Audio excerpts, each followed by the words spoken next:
Hey, I'm Alicia. Welcome back to my channel. Today I wanted to do a what's in my hobby bag, analog bag, whatever you want to call it. I've always called it a hobby bag. Here, the term analog seems to be really big this year, so for the sake of this video, I'm going to call it an analog bag. There is some non-analog stuff in there, but it's actually not very much. It's mostly non-digital, non-tech, that kind of thing. But I typically just call this my hobby bag. So this is what she looks like. She's lovely. I love her. A few things before we get into it. One, like I said, not everything in here is analog. I call it my hobby bag. The purpose of this bag for me is to have all of the things that I enjoy doing, all of my hobbies, kind of in one bag that I can just carry around with me, so that when I feel bored, I feel a spark. Instead of jumping on my phone, I do some of the things that I know bring me joy, I want to be doing. I just need a little bit of extra nudge to do it. So this to me is like reducing friction to my hobbies, my interests, just having them all in one bag so I don't have to go look for them. Which brings me kind of to my second point. This bag does not leave my apartment pretty much ever. Maybe on an occasion it does, but this is not meant to be an analog bag that is my purse bag, my bag that I leave the house with. Like, it doesn't really leave the house. The purpose of this is we live in a 2-story apartment, so sometimes if I'm sitting on the couch and the book that I'm reading is all the way upstairs, it's like, do I really want to go get it? I could just sit and scroll on my phone. Or if I'm in bed and I'm like, man, I wish I had my crochet stuff, I don't want to go all the way downstairs. It just adds that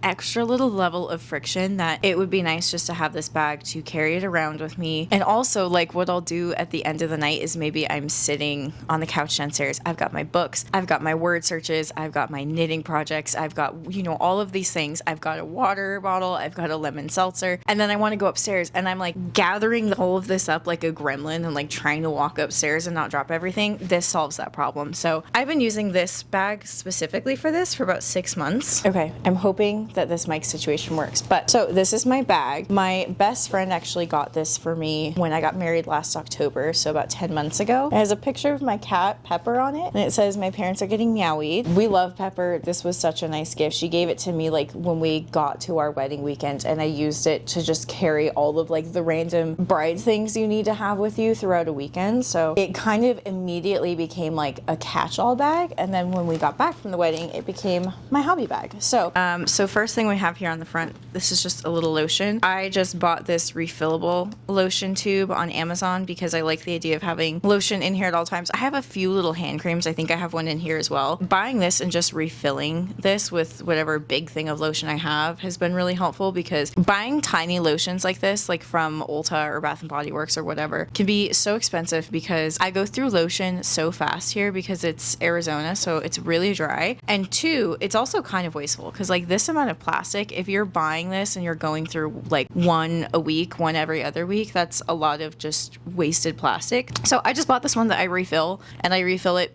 maybe once a week, and I just squeeze whatever lotion I'm using in it. This is the Cycler Bergamot Bond.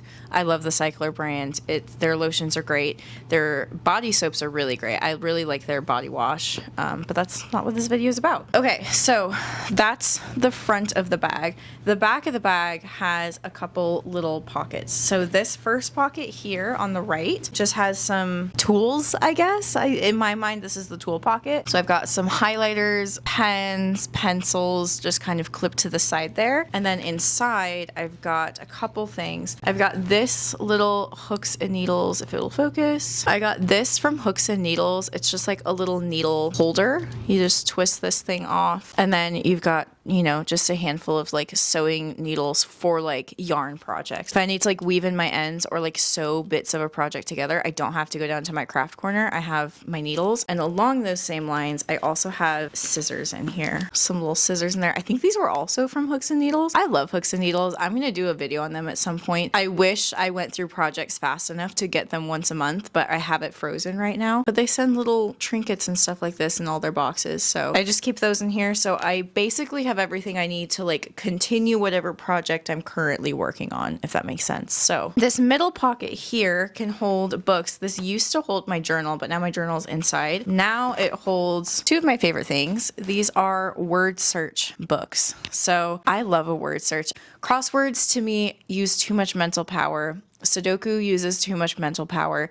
This is when I want to just like lay in bed, turn my brain off, but still do something a little bit fun. So I have 2 word searches here. This one is just like the ones you can get from like CVS here. I can only typically find these at CVS. So anytime I'm in a CVS, I usually just buy a couple because I can't find any other place that just sells these cheap little word search books. I know they sell them on Amazon, but they're so expensive on Amazon. And while we're talking about word searches, the one book I would not recommend, I believe it was published by the LA Times. I saw it at I want to say it was at a UPS store or a Fry's or a Kroger. I immediately figured out the trick to it, and it was that the words were in order. Like literally, like the first word would be on the first line, and the second word would be on the second line, and the third word would be on the third line, and so on and so forth. So, and that one made me mad because that was like a $20 word search book, and it's like it's supposed to be challenging. I'm not supposed to be able to figure that stuff out, and every single puzzle was like that. So if you're looking for a good word search,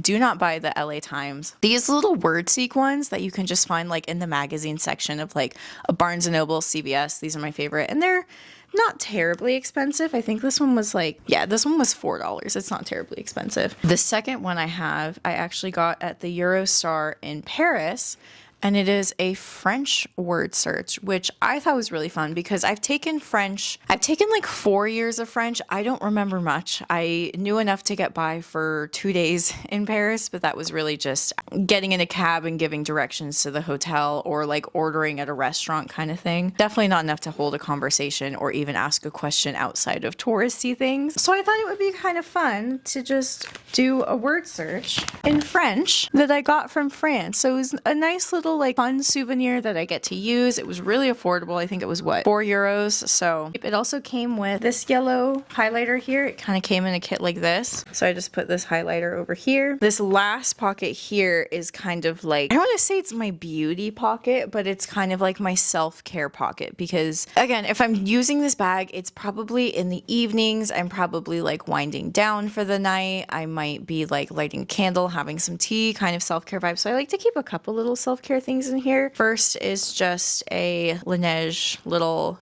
tiny little lip balm. This is the gummy bear one. I have these scattered around the apartment. These are like my favorite little lip product. Next, I've got this claw clip. I also have, like I said, I have a lot of hand creams. This is the L'Occitane hand cream. I got this as a gift. It's a really nice hand cream. It's just kind of expensive. So I've got that in here just as like if I need like a really, especially if I'm working with yarn. If you work with yarn, if you knit, you crochet, you know how your hands can kind of get that feeling. And sometimes it's nice to have a bit of slickness on your hands. So I'll use this if I'm working like on a yarn project. And then lastly, I am so excited about this. So the lore of this is a face mask that I loved for a long time. The brand is New Skin, not sponsored or anything. I don't love the company, if I'm being completely honest. It's very MLM. The way I found out about this product is my grandma got a box of like free samples of these through putting an order in with one of the New Skin beauty consultants, we'll call them, like one of the people. My grandma got a sample of these and she's like, I don't use face masks. So she gave them to me for Christmas. And I immediately fell in love with them. And I don't know what it is about these face masks. They are so wonderful. So I was using them. I was buying a pack of 8 of these a month because they were so nice. They make my skin feel so hydrated, so moisturized. And I have very oily, sensitive skin. So something that does that without breaking me out is a godsend. So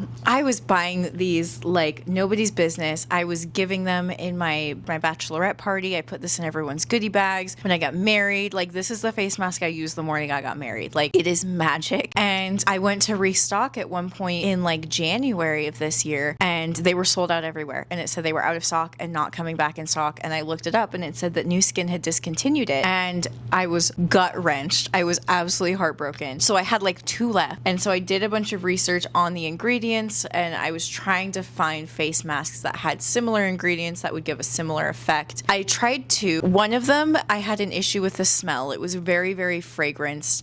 and it didn't give the same like hydrating feeling. The other one gave the same hydrating feeling. The smell was okay, but it broke me out beyond belief. I was so distraught. So this was back in January.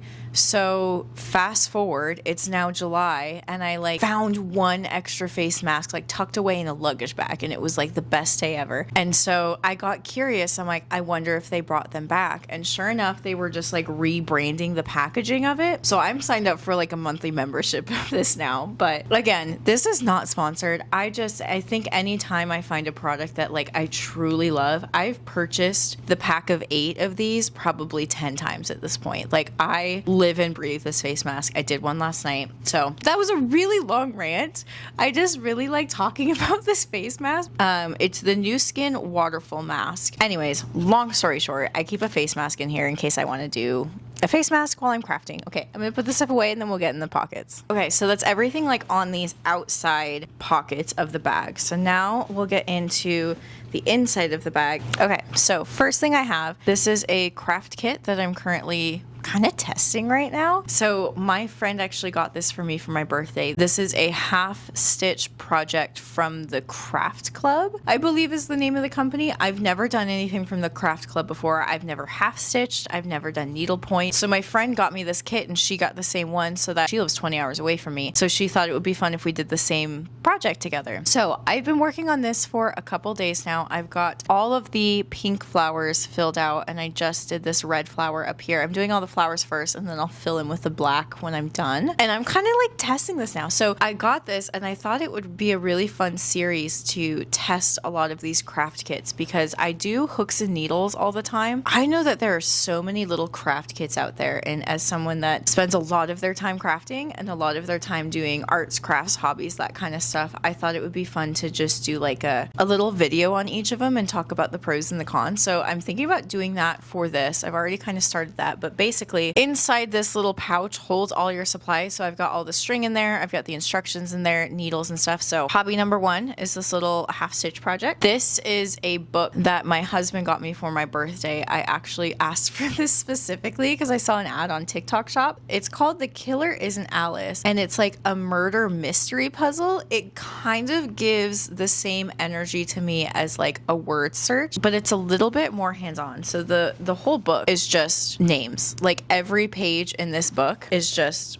a list of names. Every page is different and it's all just a bunch of names. So at the beginning of the book, they give you a list of clues at the beginning that you have to just go through all of those names to find out who the killer is. So like one of them is the killer's name is longer than 3 letters. So what I've done is I've gone through and crossed out all of the names that are 3 or less letters. One of them is like the killer's name doesn't start with an S. One of them is like the page that the killer's name is on contains all of the Kardashian names or something like that. I don't remember all the details, but this is going to take me a long time to go through, but I thought it would be a really fun little puzzly type games. Next, I have my Kindle, which is currently dead, but the charging port is a little wonky, so I have to like prop up the charger. Like, you know, when you had like those headphones in like middle school and you'd have to like hold the wire a certain way so that the sound would work. That's kind of what I have to do with the charger for that. So